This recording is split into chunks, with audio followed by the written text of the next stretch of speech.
There are 3 immutable rules when you sell your soul to work for a man like Caspian Vane. Never speak unless explicitly spoken to. Never look him in the eye for longer than 3 seconds, lest he perceive it as a challenge. And, perhaps most critically, never, under any circumstances, interrupt a negotiation. I knew these rules better than I knew the beat of my own heart, had memorized them like scripture during the 6 months I had served as the invisible shadow to the city's most ruthless venture capitalist. Yet as I stood in the corner of the boardroom with a heavy crystal decanter of scotch sweating in my palms, I was on the verge of breaking all 3. The silence in the penthouse boardroom was not peaceful.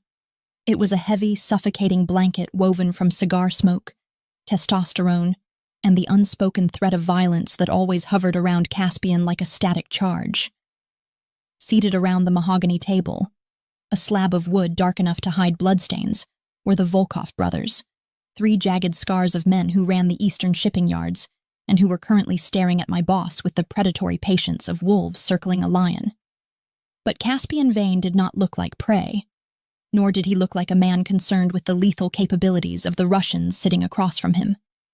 He was leaning back in his leather chair with a casual, terrifying grace, his fingers steepled under his chin and his gaze fixed on the skyline of the city he owned in all but name.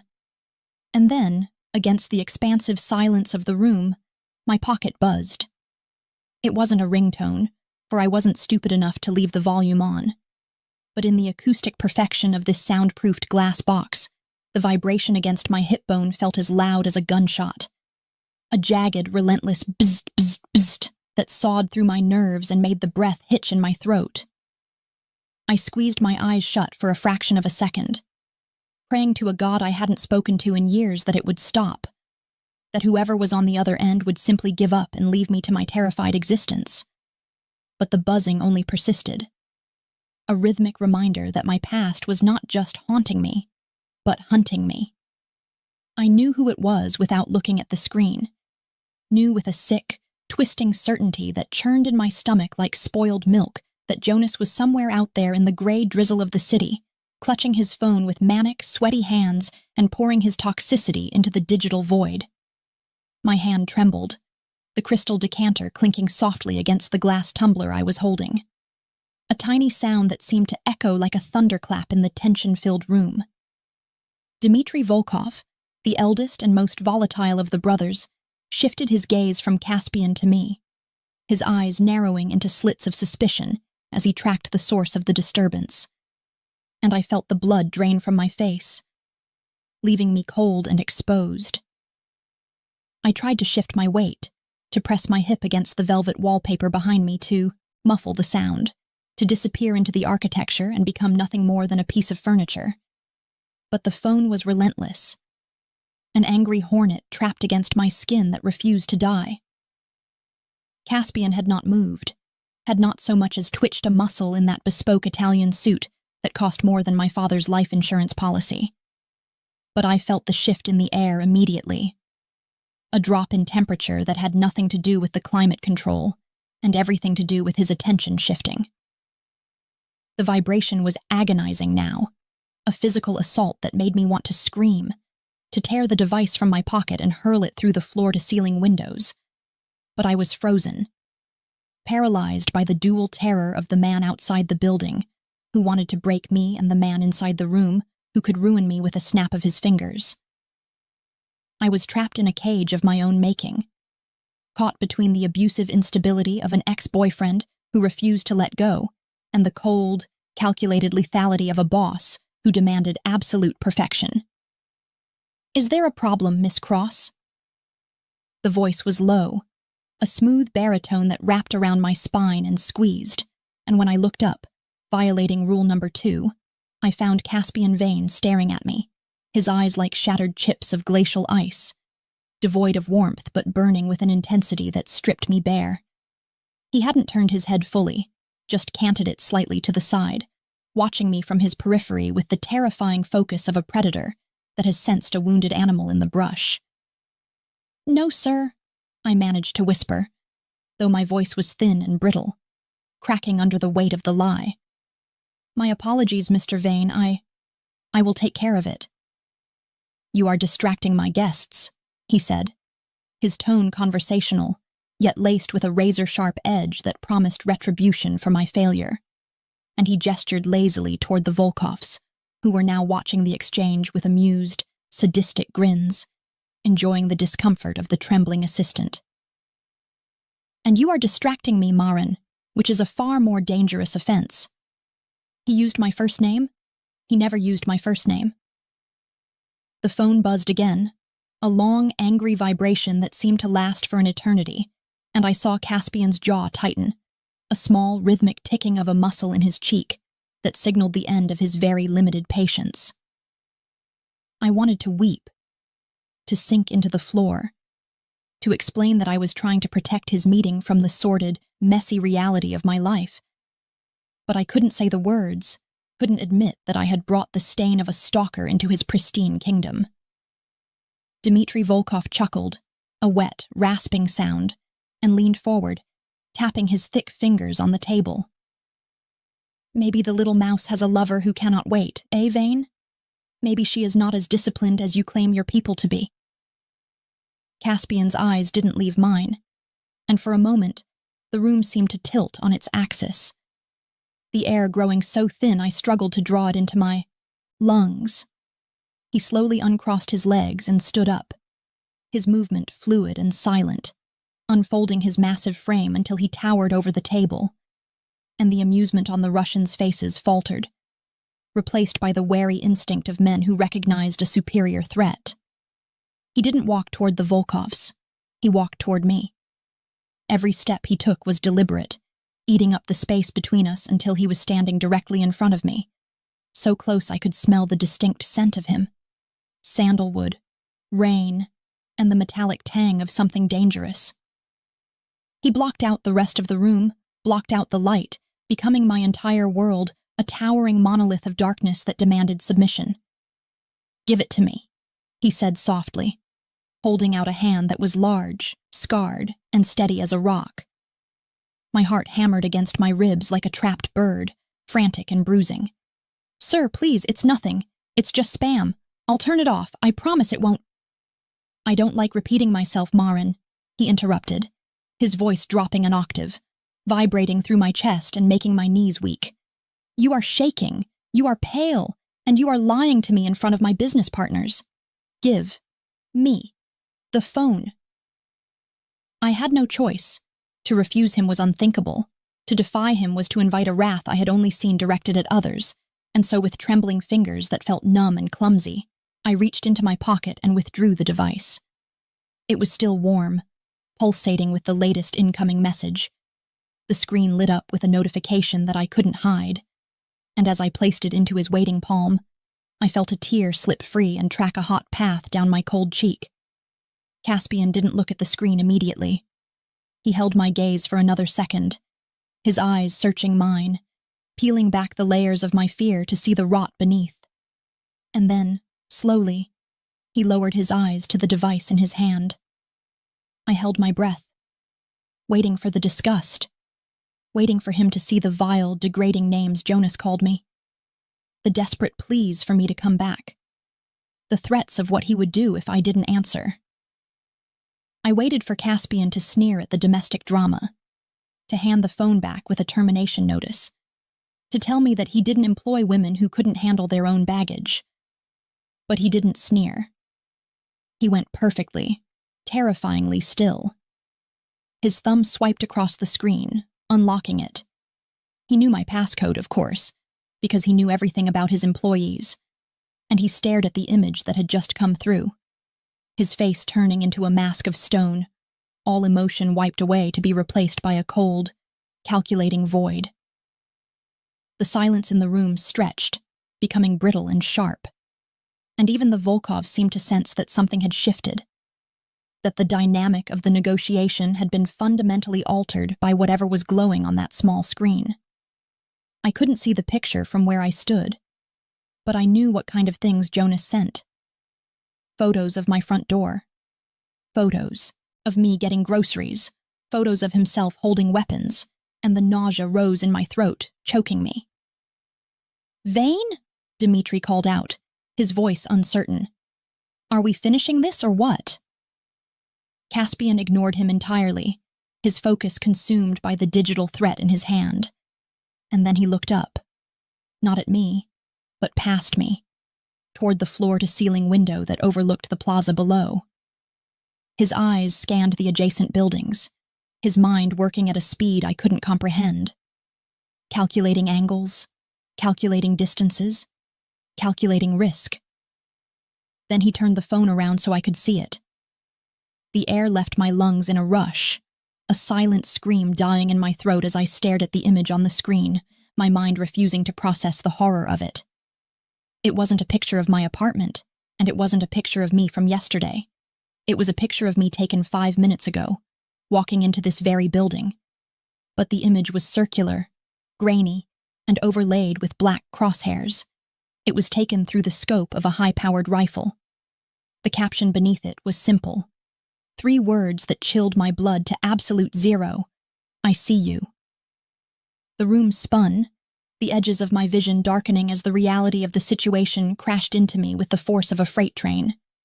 Jonas wasn't just stalking me, he was hunting me, and he was close, close enough to see me, close enough to kill me, close enough to breach the fortress that Caspian Vane had built. Caspian pulled the phone back, his expression unreadable, and turned to face the table where the 3 crime lords sat, his demeanor shifting from businessman to warlord in the span of a heartbeat. "Get out," he said, his voice quiet but carrying a weight that made the heavy oak table seem fragile. Dmitri stood up, his face flushing with anger, slamming his hand down. "Now wait just a minute, Vane. We have a deal to discuss. You don't just dismiss the Volkov family like hired help because your secretary is having a bad day." "I said get out," Caspian repeated, and this time he looked at them. Really looked at them. And the violence in his eyes was so raw, so uncontainable that Dmitri actually took a step back, his mouth snapping shut. "The meeting is over. The building is going into lockdown. If you are not in the elevator in 30 seconds, my security team will assume you are hostile combatants and they will remove you, in pieces." There was a moment of stunned hesitation, a standoff where pride battled with self-preservation. But the Volkovs were survivors, and they recognized the look of a man who was teetering on the edge of a massacre. Without another word, they gathered their files, casting one last confused, fearful glance at me, before hurrying toward the double doors, leaving the room with a haste that bordered on fleeing.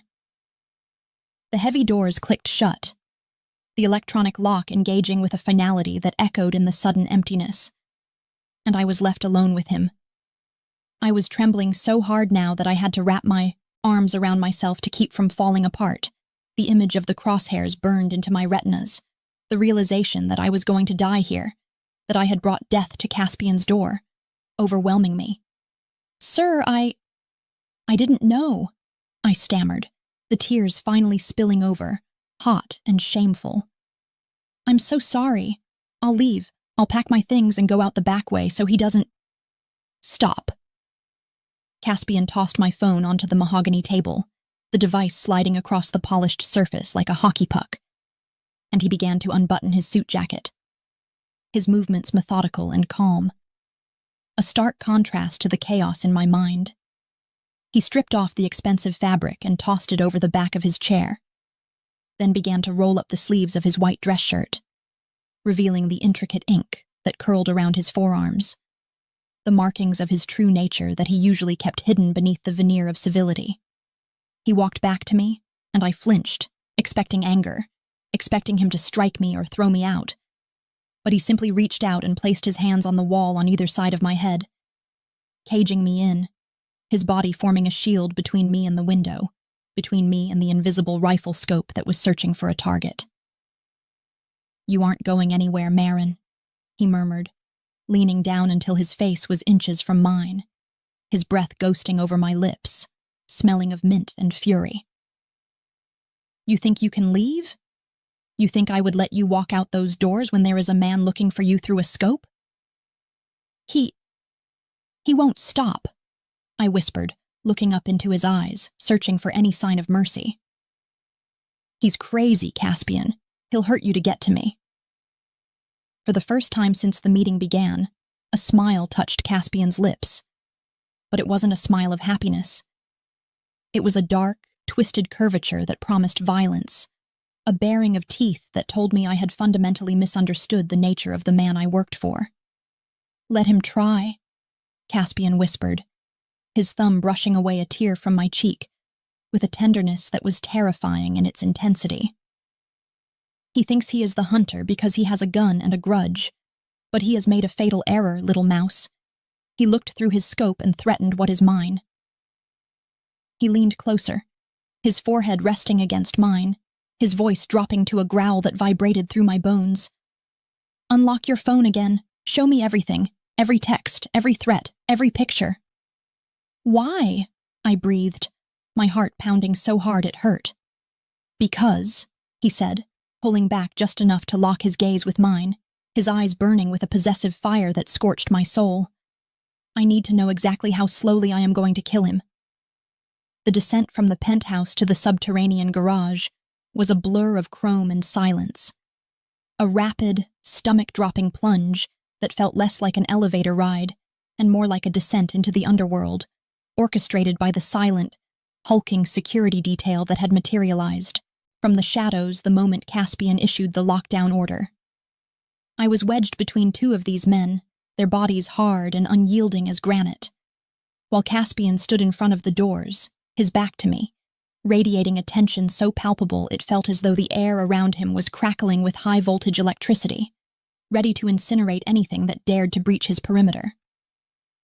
When the doors slid open with a soft chime that sounded obscenely cheerful given the circumstances, we were ushered toward a convoy of black SUVs that idled with menacing intent, their engines purring low and deep like great beasts waiting to spring.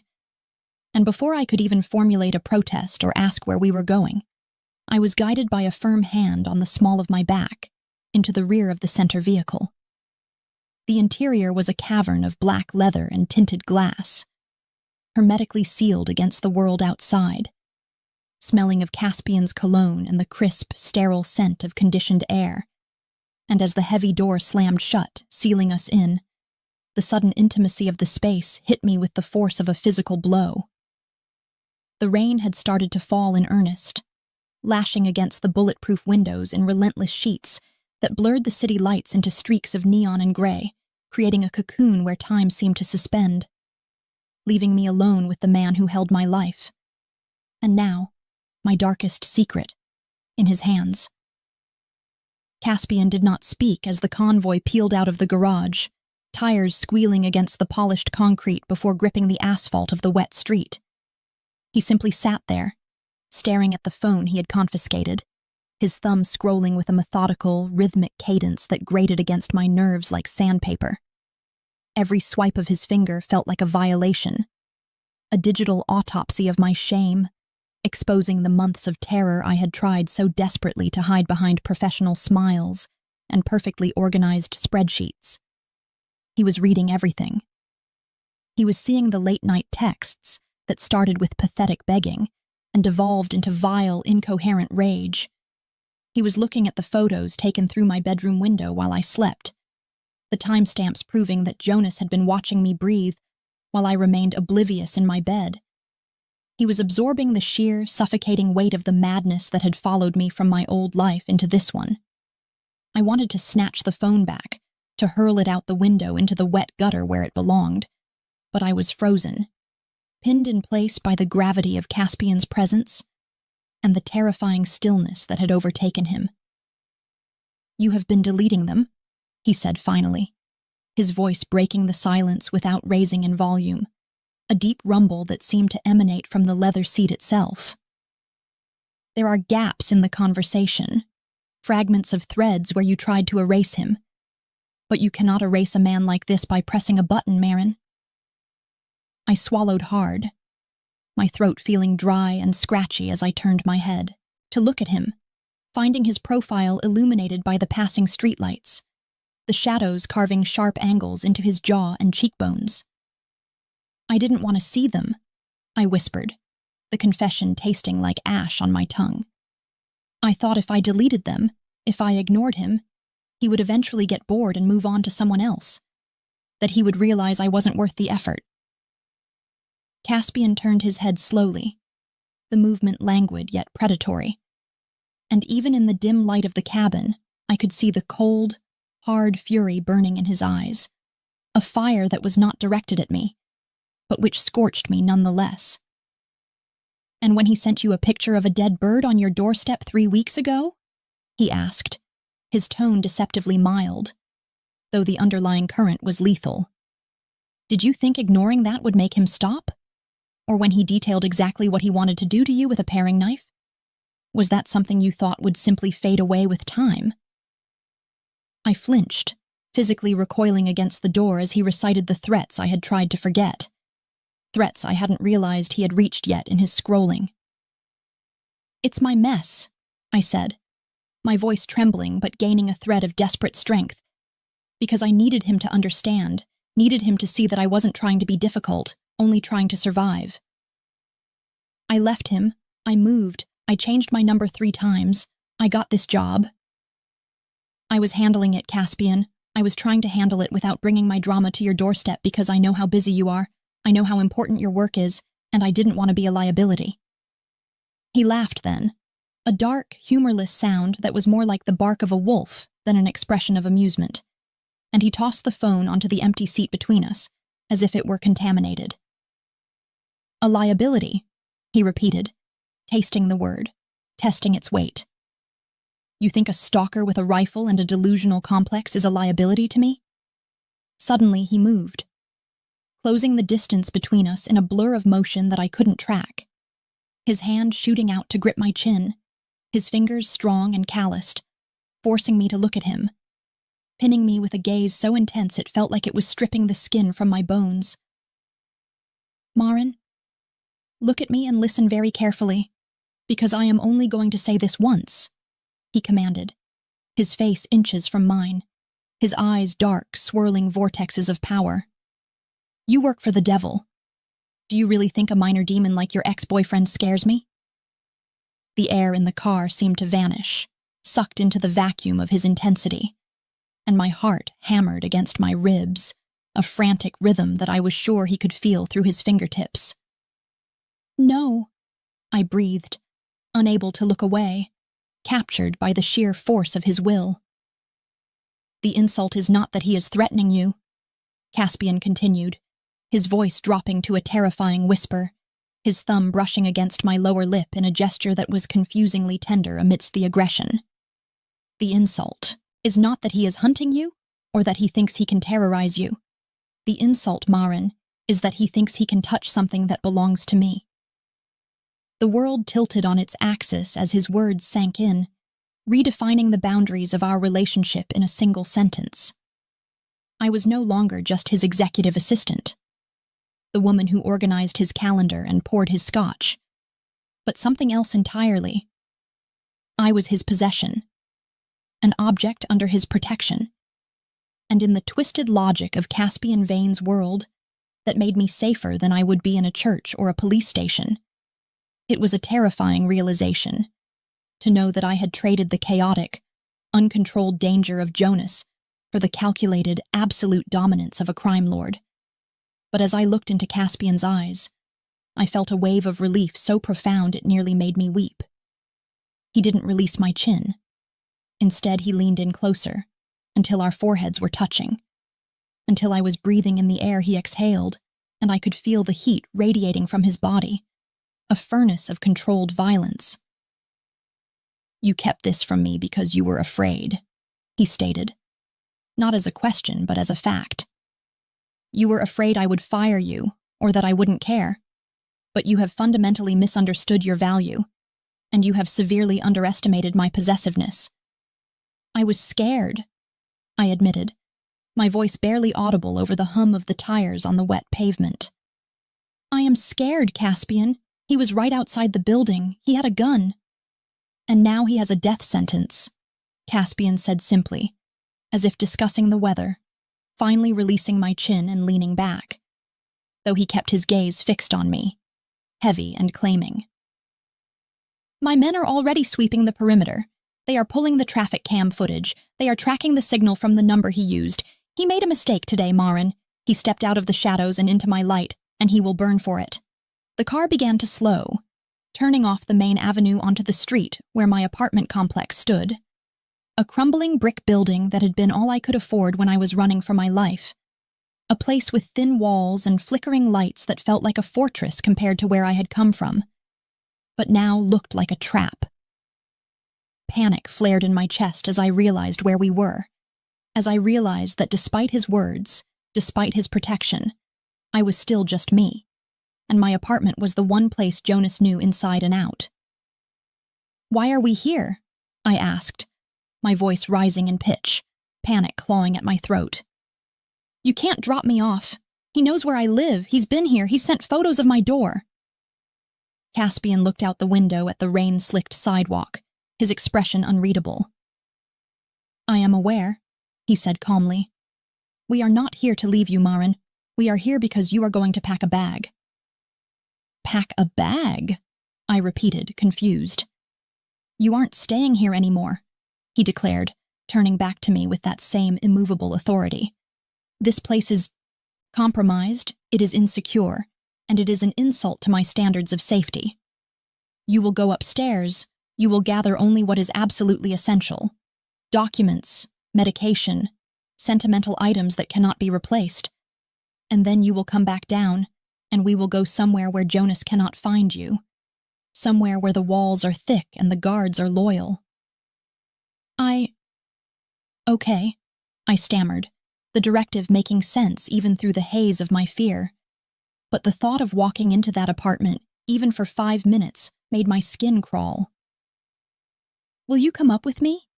He hesitated, glancing at his watch and then at the phone on the seat, his brow furrowing as a new message chimed, not on my phone but on his own secure device. He read it quickly, his jaw tightening. "I have to take this call.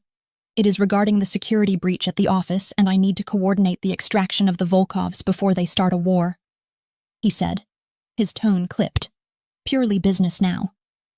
My men will escort you to the door, they will secure the hallway, and they will wait right outside your apartment. You will be inside for no more than 10 minutes, Marin.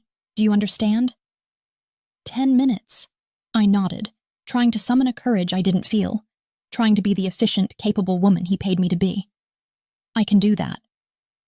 "If you see anything," he said, grabbing my wrist as I reached for the door handle, his grip bruising in its intensity. "If anything feels wrong, if a shadow moves where it shouldn't, you scream, and I will level this entire building to get to you." I nodded again, mesmerized by the ferocity in his eyes, and then the door was opened by one of the security guards, the cold, damp air of the night rushing in to break the spell. I stepped out onto the sidewalk, the rain instantly soaking my blouse, plastering the fabric to my skin, and I shivered, not just from the cold, but from the sudden absence of his heat. Flanked by 2 towering guards who looked at the surrounding shadows with professional paranoia, I hurried into the lobby, the smell of stale cigarettes and damp carpet greeting me like an old, unwelcome friend. We took the stairs because the elevator was broken again, the sound of our footsteps echoing in the narrow stairwell. And with every step, the dread in my stomach grew heavier, a leaden weight that dragged at my ankles. When we reached my floor, the hallway was empty, the fluorescent lights buzzing and flickering overhead, casting long, twitching shadows that seemed to dance in the corners of my vision. The guards swept the hall, checking the stairwell, checking the fire escape, and then nodded to me, taking up positions on either side of my door like stone gargoyles. 10 minutes, miss," one of them grunted, his hand resting casually near the holster under his jacket. I fumbled with my keys, my hands shaking so badly I dropped them once, the metallic clatter sounding like a gunshot in the quiet hallway. But finally, I managed to slide the side key into the lock. I turned the deadbolt, then the second one, then the handle lock, my nightly ritual of fear, and pushed the door open, stepping into the dark sanctuary of my apartment. I reached for the light switch, my fingers brushing the plastic toggle, but I hesitated. a sudden primal instinct freezing me in place, a whisper of intuition that screamed at me not to illuminate the room, not to reveal myself. The air in the apartment felt different, heavier, charged with a humidity that shouldn't be there. And beneath the familiar scent of my vanilla candles, there was something else. A sharp, acrid tang of sweat, cheap cologne, and the metallic smell of wet mud. I stood there in the entryway, the door still open behind me, the light from the hallway spilling a long, rectangular beam across the floorboards, and that was when I saw it. At the end of the hallway beam, just before the darkness of the living room swallowed the light, there was a footprint. A muddy, heavy boot print that faced toward the bedroom, the mud still wet and glistening. My breath hitched, a silent gasp that sucked the oxygen from the room, and I turned to run, to scream for the guards, to throw myself back into the safety of the hallway. But before I could move, the door behind me slammed shut with a deafening crash, plunging me into absolute darkness. I heard the lock click. I heard the heavy, wet breathing from the corner of the room. And then, out of the blackness, a voice I knew better than my own nightmares whispered, "You didn't answer my text, baby."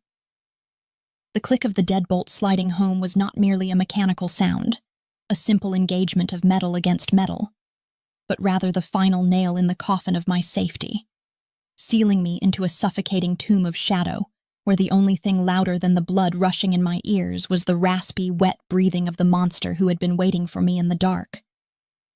I stood frozen in the entryway, my hand still hovering near the light switch that I no longer dared to touch, paralyzed by a terror so primal and all-encompassing that it felt as though my nervous system had simply short-circuited, leaving me trapped in a body that refused to obey the frantic commands of my brain, to run, to scream, to claw my way through the wood of the door that now separated me from salvation.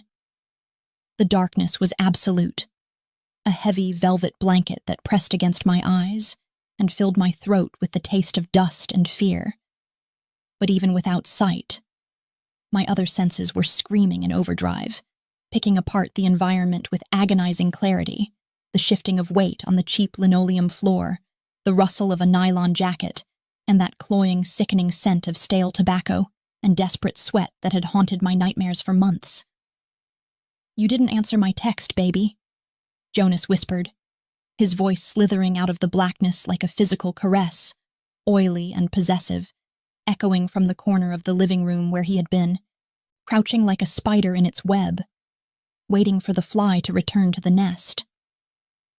A sob trapped itself in my chest, a jagged shard of panic that threatened to tear me open, because the casual intimacy of his tone, the way he spoke as if we were merely having a disagreement over dinner rather than standing in the wreckage of a life he had destroyed, was more terrifying than if he had simply screamed.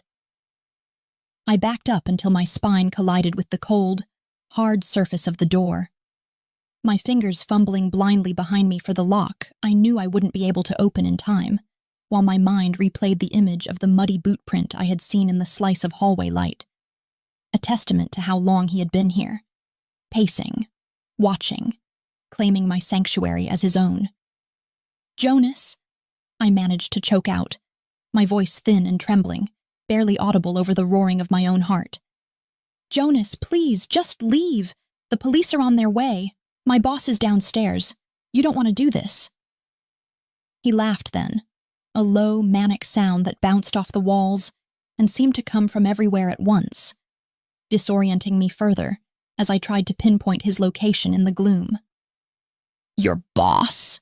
he sneered, the words dripping with a venomous mixture of jealousy and disdain. "That rich prick in the suit? You think he cares about you, Marin? You think he sees you as anything other than a piece of ass to warm his bed until he gets bored and throws you away like garbage?" I heard movement then, a sudden violent shifting of air that told me he was no longer crouching, but coming toward me, his heavy boots thudding against the floorboards with a predatory rhythm that made the floor shake beneath my feet. I abandoned the door, realizing I was trapped, and scrambled sideways toward the kitchen, my hip checking hard against the corner of the counter, pain flaring white-hot down my leg. But I ignored it. my hands sweeping across the granite surface in a desperate search for a weapon. A knife. A bottle. Anything that could put distance between me and the madness closing in. "He protects me!" I screamed into the dark, my fingers wrapping around the cold ceramic of a heavy flower vase, the water sloshing over my hand as I hefted it, preparing to defend a life that suddenly felt incredibly fragile. "He's not like you, Jonas. He doesn't hurt people he claims to care about." "I hurt you because I love you," Jonas roared, his voice exploding with sudden, psychotic rage.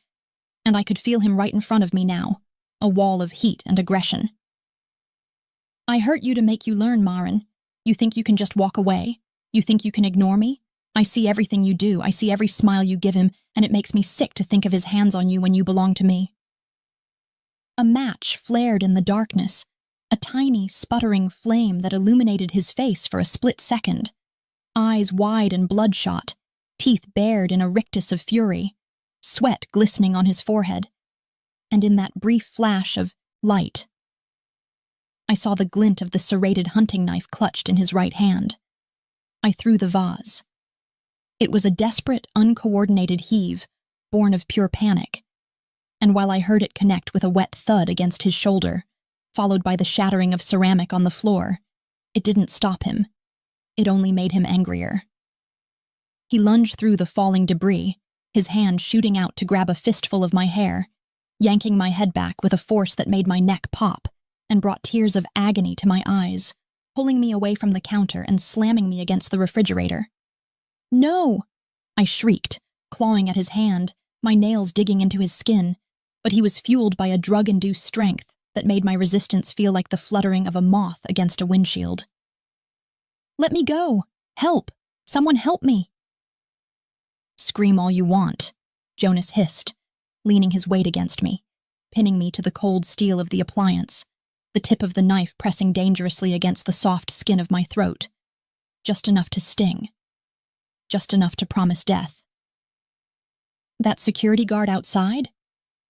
He's probably taking a piss, or maybe I already dealt with him. It's just us, Maren. Just you and me, finally fixing this mess you made."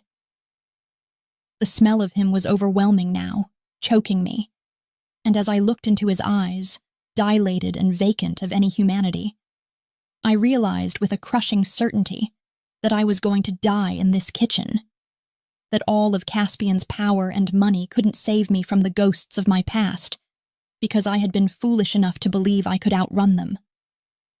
"Please," I whimpered, the fight draining out of me as the cold reality of the blade against my pulse point paralyzed my muscles. "Jonas, please don't." "You need to be punished," he whispered, shifting the knife, preparing to carve his ownership into my skin. "You need to be painted red so everyone knows who you really belong to." And then, the world exploded. There was no warning, no polite knock, no shout for surrender. There was simply a deafening, thunderous crack that sounded like a bomb detonating, followed instantly by the tearing screech of wood and metal being violently separated from their housing. The front door of the apartment didn't just open. It disintegrated inward, the heavy oak slab splintering off its hinges and flying into the living room as if struck by the fist of God, crashing into the coffee table and sending debris skittering across the floor. Light from the hallway poured into the apartment, a blinding, heavenly flood that cut through the shadows and illuminated the dust motes dancing in the violent air. And silhouette within, that light was the most terrifying, beautiful thing I had ever seen. Jonas froze, his head whipping around toward the noise, the knife slipping slightly from my throat as his focus shattered, his mouth hanging open in shock at the intrusion. Caspian Vane stepped through the ruined doorway, walking over the splintered remains of the door with a terrifying, silent grace that belied the destruction he had just caused. He was no longer wearing his suit jacket. His white dress shirt was unbuttoned at the collar, the sleeves rolled up to his elbows to reveal the intricate, dark tattoos that wrapped around his muscular forearms, and his face was a mask of cold, concentrated violence that made Jonas's manic rage look like a toddler's tantrum. He wasn't holding a gun. He wasn't holding a weapon of any kind. His hands were empty, hanging loosely at his sides. But the way he moved, the way his eyes locked onto Jonas with the predatory intensity of a shark scenting blood in the water, made it clear that he didn't need a weapon. He was the weapon. "Who the hell are you?"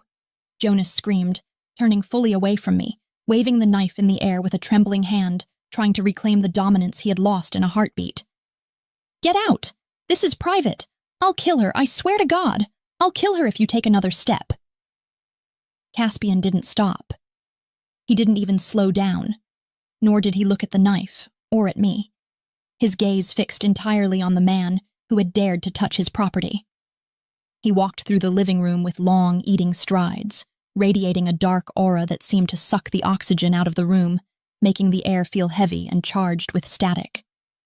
"You have 3 seconds to drop the knife," Caspian said, his voice terrifyingly calm, a low baritone that vibrated through the floorboards and settled deep in my bones, contrasting sharply with Jonas's high-pitched screeching. 1.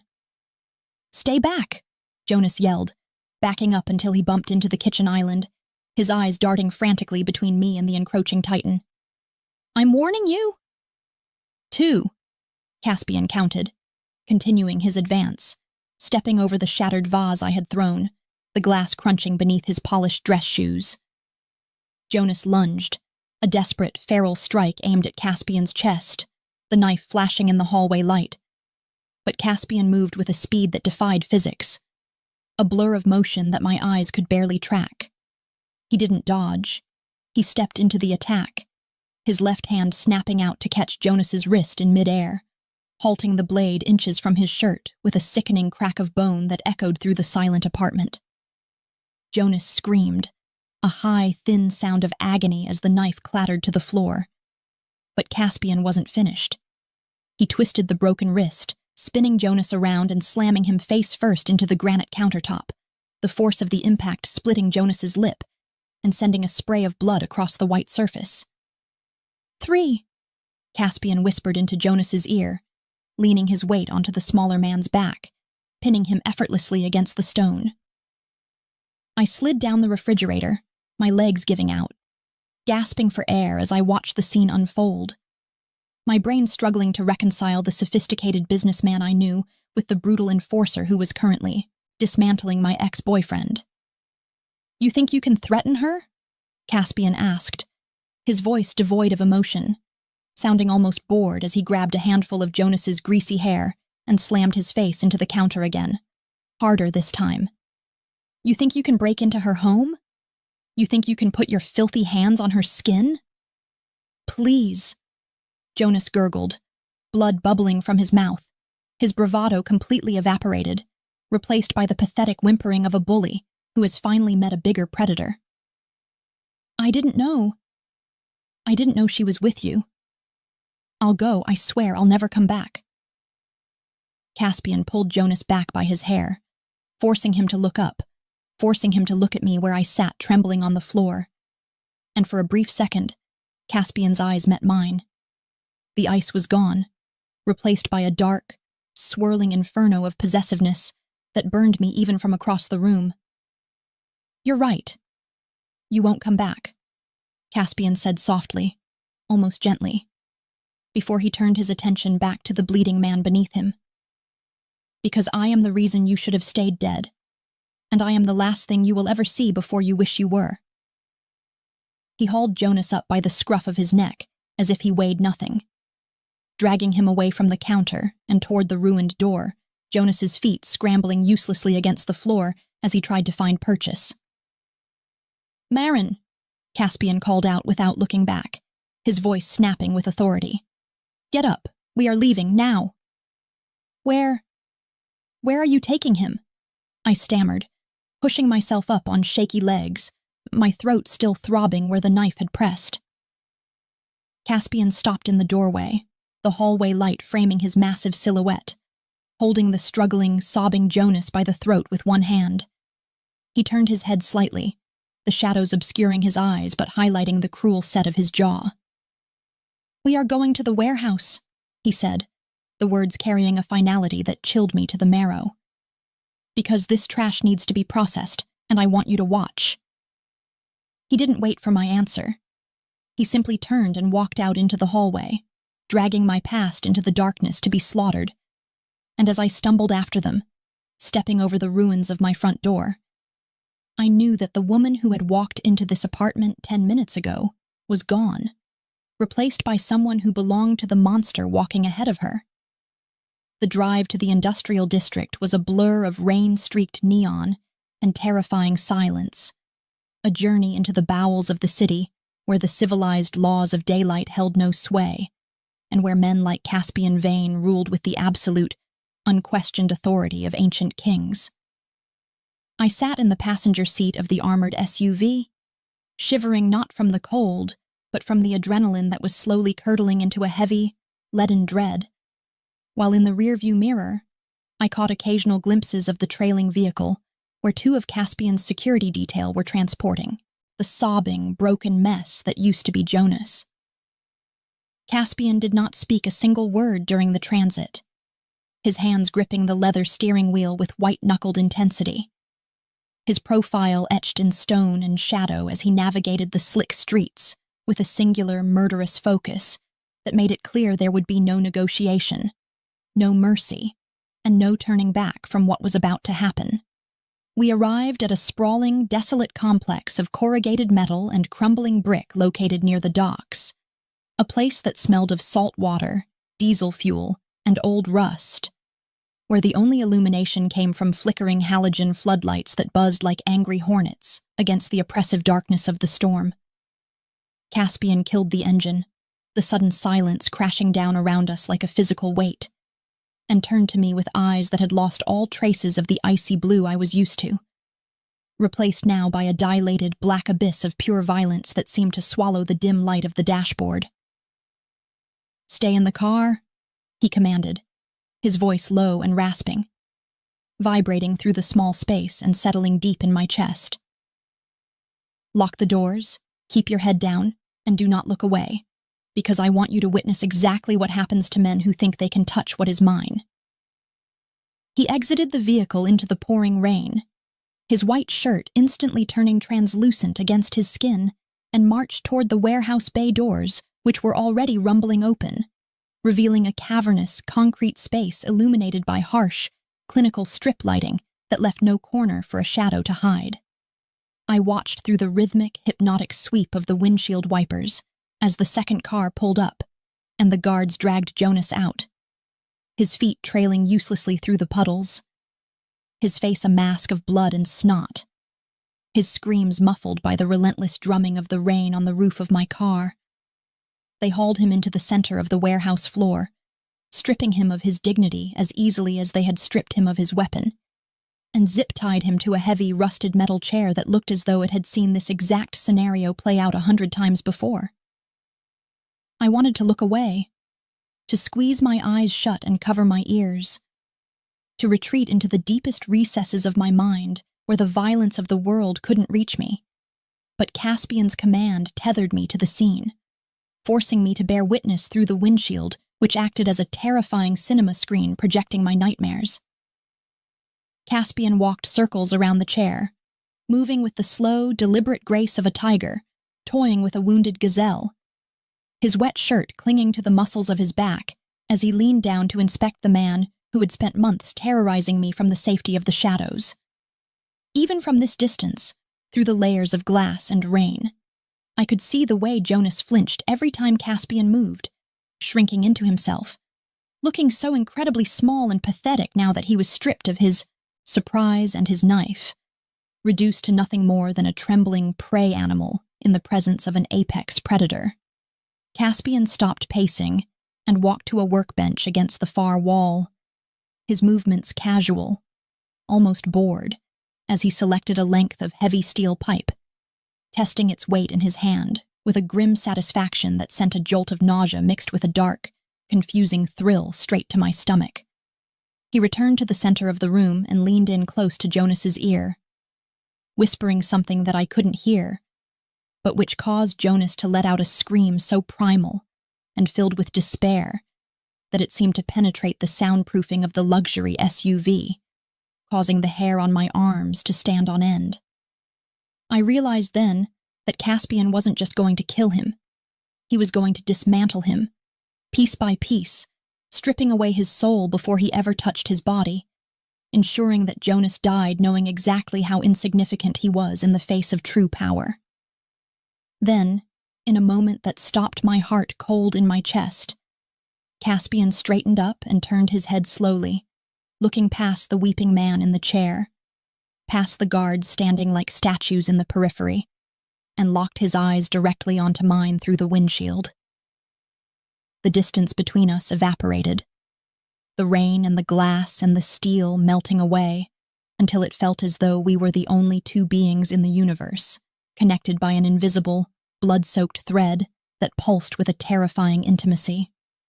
He didn't look away as he raised the steel pipe high above his shoulder, his gaze holding me captive, demanding my acknowledgement, demanding that I accept this offering of violence he was laying at my feet like a bouquet of black roses. It was a declaration of love written in brutality, a promise that the hands capable of such destruction would also be the hands that built the walls to keep me safe.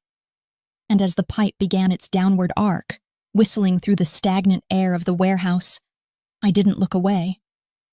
The impact was something I felt rather than heard, a sickening vibration that seemed to shake the very foundations of the earth. And the camera of my mind mercifully faded to black as the first blow landed, sparing me the gore, but sparing me none of the understanding that the man I had feared for so long was being erased from existence. Time lost its meaning as I sat in the darkness of the car, the rain continuing to weep over the city, washing away the sins of the streets, but unable to cleanse what was happening inside that concrete tomb.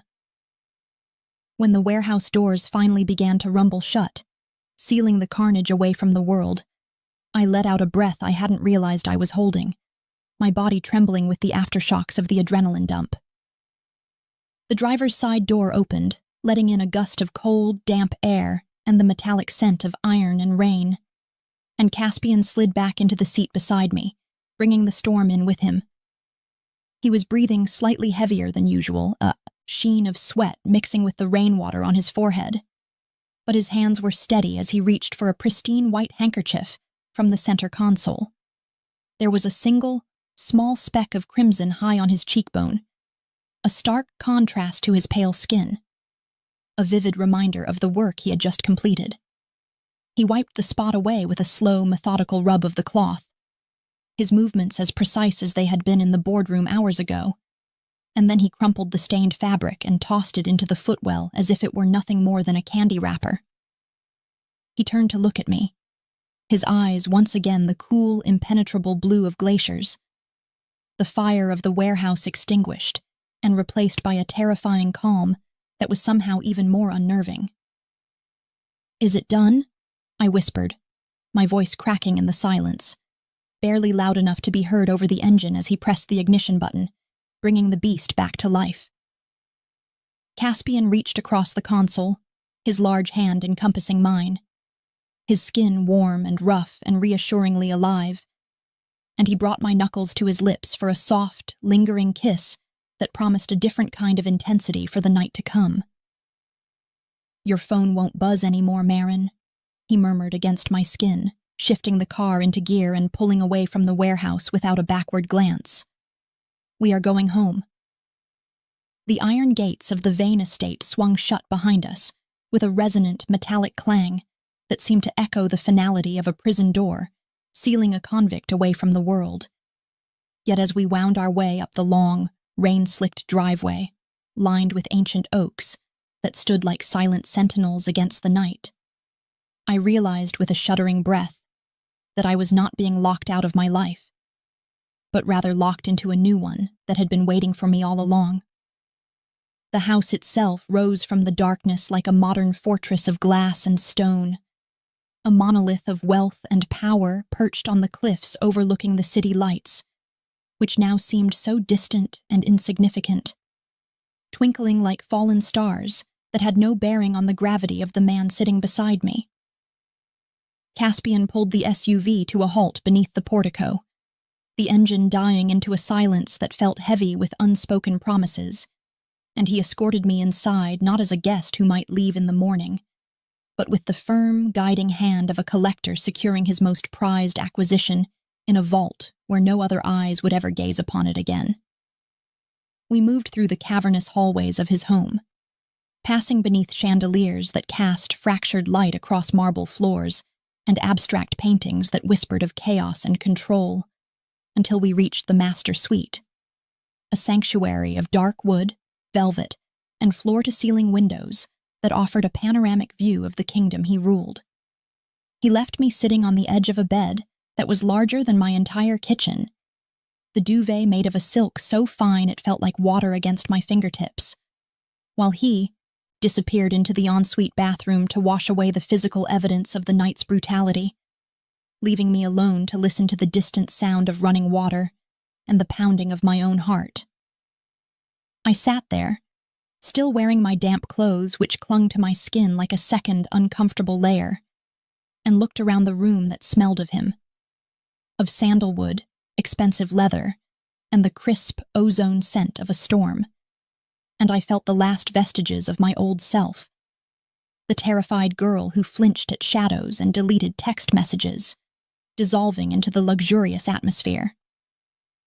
When the bathroom door finally opened, steam billowing out in a soft, white cloud, Caspian emerged wearing nothing but low-slung lounge pants, his hair damp and falling across his forehead in dark rivulets, his chest and arms a roadmap of scars and ink that told the history of his violence more clearly than any police file ever could. He smelled of soap and raw, masculine heat, the metallic tang of blood completely scrubbed away to reveal the golden skin beneath. Yet as he walked toward me, the predator was still very much present in the fluid grace of his movements and the darkening of his eyes as they swept over my form. He stopped at the bedside table and picked up a small, sleek black box, opening it to reveal a brand-new phone, the screen dark and pristine, untouched by the fingerprints of my past or the digital poison of the man he had just erased from existence. He held the device out to me, his large hand steady, offering it not as a gift, but as a tool of his control, a symbol that the lines of communication in my life had been severed and rewired to lead to only one destination. "Your old life is gone, Marin, burned to ash along with the fear that governed it," he said, his voice a low rumble that seemed to vibrate through the mattress and into my spine, wrapping around my heart like a vine. "You won't need the old number, nor the contacts, nor the memories that came with that shattered device I left in the car, because none of those people could save you, and none of them belong in the world we are building tonight."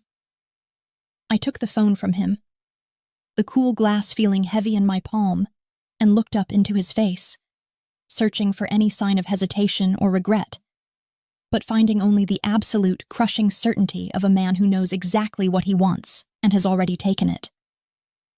"I don't have anyone to call," I whispered, the realization washing over me not with sadness, but with a strange, numb relief, as if the isolation was a blanket he had woven specifically to keep me warm.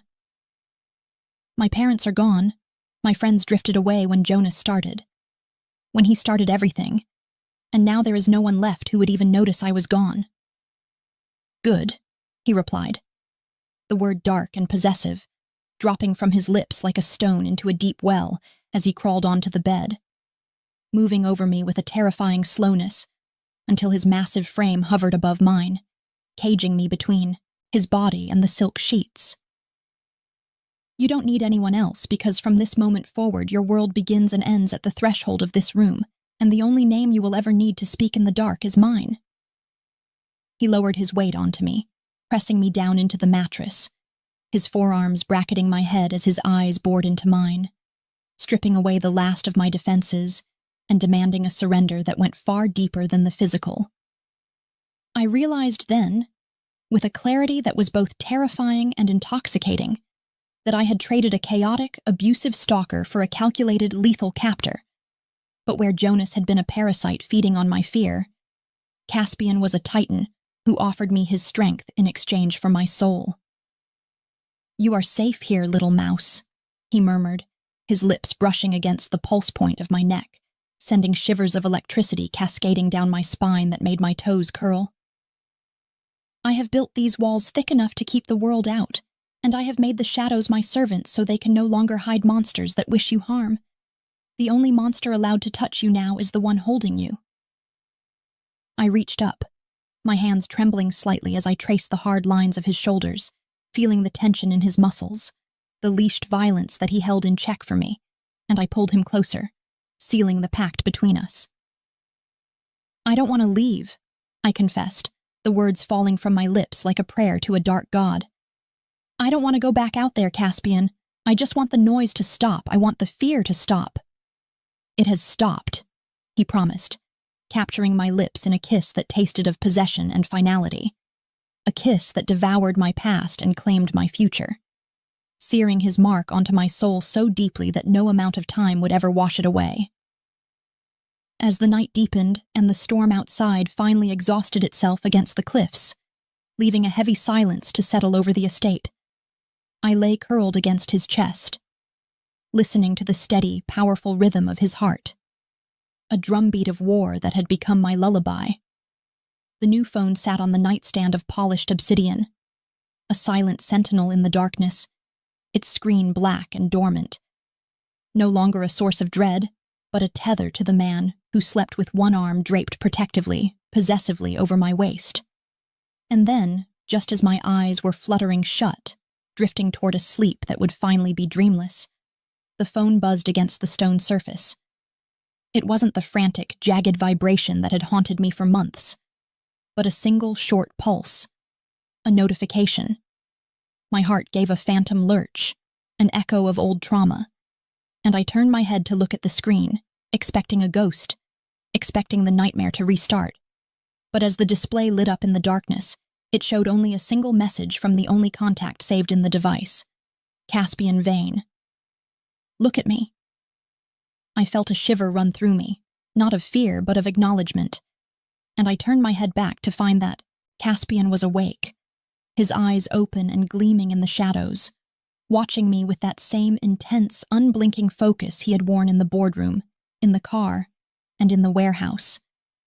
He hadn't spoken the words aloud. He had sent them to the device to prove a point, to prove that even when we were skin to skin, he controlled the medium, he controlled the message, and he controlled me.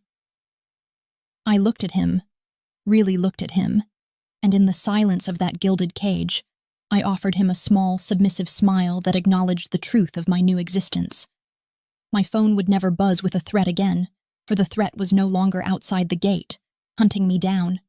The threat was right here, holding me close, and I knew with a terrifying peace that I was never, ever getting away. It has been 6 months since the rain washed away the blood from the warehouse floor, and tonight, as I stand on the marble balcony of the opera house, with the city sprawled beneath us like a glittering carpet of jewels, I am wearing a gown the exact shade of crimson that Caspian wiped from his cheek that night. The woman who used to tremble at the vibration of a pocket, who flinched at shadows and kept her eyes lowered in submission to a world that wanted to devour her, has been systematically dismantled and rebuilt by the man standing beside me, replaced by a creature who wears diamonds around her throat that cost more than the building we are standing in. Caspian's hand rests heavy and claiming on the small of my back, his touch burning through the silk of my dress, a constant, grounding reminder to the elite of the city, circling around us that while they may look, they may never, ever touch.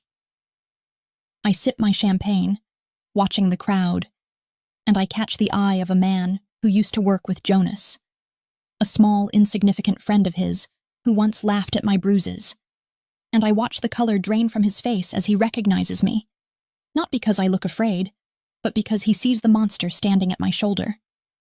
He turns and flees into the crowd, vanishing like smoke, and I feel a dark, cold smile curve my lips, a mirror of the expression Caspian wore when he walked into my apartment. My clutch purses against my hip, and suddenly my phone buzzes. There is no spike of adrenaline, no lurch of terror in my chest, no frantic prayer for invisibility. I simply set my glass down on the railing and open the small golden bag, retrieving the device that only holds one number. I unlock the screen, the blue light illuminating the diamonds on my fingers, and read the message sent from the man standing less than an inch away from me, the man who controls the air I breathe and the ground I walk on. Caspian Vane. You are wearing too much fabric. I look up, meeting his gaze as he stares down at me with that familiar, terrifying hunger, his eyes promising that the moment we leave this public stage, he will strip away the silk and remind me once again exactly who owns me. Are you ready to go? He asks, his voice a low, rough caress that drowns out the orchestra playing inside. Yes, I answer, slipping the phone back into my bag, where it falls silent, dormant, and obedient. The world is quiet now, the static of fear replaced by the heavy, golden silence of his protection. And as he guides me toward the exit, his hand tightening possessively on my waist, I know that I would burn the whole world down just to stay in this cage forever.